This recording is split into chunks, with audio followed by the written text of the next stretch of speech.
पापनगर ड्रामे जी नई अपडेट में तव्हां सभिनी पहिरीं प्यारनि खे ख़ुशि आमदीद। दोस्तों अॼु रिव्यू करण वारा आहियूं मेगा सोप सीरियल पापनगर। जी हाँ दोस्तों, अचण वारा एपिसोड ज़बरदस्त सनसनीखेज़ दिलचस्प थियण वारा आहिनि। अचण वारे एपिसोडनि में हिकु त हाणे बलराज खान जे लाइ शेरदिल चैलेंज बणियल आहे ऐं शेरदिल खे कीअं बि करे किरण जे लाइ बलराज खान पंहिंजे वाठियुनि जो पूरो ज़ोर लॻाए रहियो आहे त हिननि खे कीअं बि करे ख़तमु कयो वञे। बहरहाल एॾो आसान बि नाहे, गुलाब वारनि जे वस तो हिकु चकर कुटको खाई आया आहिनि ऐं हेॾां वरी मल्हार सम्झाईंदो शेरदिल खे, बाबा ईंदे वेंदे ख़्यालु कंदो कर, माण्हू तुंहिंजे पोयां आहिनि, हीउ जेको असांजो दुश्मन आहे हीउ हिकु कायर दुश्मन आहे, लिकी तो ते वार कंदो, साम्हूं न कंदो, मां सम्झां थो, मूंखे ख़बर आहे तूं दिलेर आहीं, तूं ढिढणो न आहीं शेरदिल।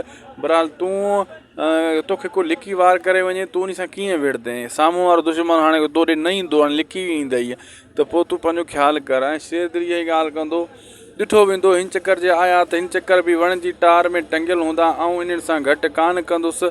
जेका बि दुश्मन मुंहिंजा आहिनि उहे मुंहिंजे आॾो ज़ाहिर आहिनि। मल्हार शेरदिल खे मारण जे लाइ शींहं जी दिलि खपे, शींहं जी, पर अहिड़ा बलूंगड़ा असांजो छा बिगाड़े सघंदा जेका लिकंदा वतनि था ऐं चोरी छुपे, ऐं इहो मंठारड़ो त मां इन खे दुफ़ कंदुसि।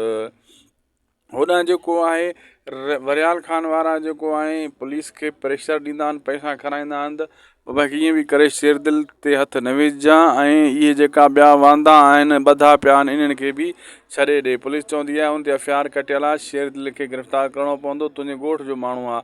वरियाम खान चवंदो मां मुंहिंजो को ताबेदार न आहे, पर उहो पंहिंजी मर्ज़ी जो मालिक आहे। रावल चवंदो अगरि इहा ॻाल्हि आहे त पोइ मंठार खे बि पकिड़े अच न, मंठार ते बि असां केस कयो हुयो, उन मुंहिंजे सौट खे गोलियूं हयूं हुयूं, पोइ तूं उन खे छो नथो पकिड़े। हिते पुलिस वारा डरा थी वेंदा आहिनि, फासी वेंदा आहिनि इन ॻाल्हि में। होॾो वरी नूरो नांग ऐं मिठल जी तू में थींदी आहे, साॻी ॻाल्हि राबेल ते, ऐं इहो नूरो नांग कोन सुधरंदो, जिते मिठल खे मिलंदो आहे त मिठू चवंदो आहे, मिठल बि न चवंदो आहे, एॾो को नूरो निभागो आहे। दोस्तों वीडियो लाइक सब्सक्राइब चैनल खे ज़रूरु कंदा। अल्लाह हाफ़िज़।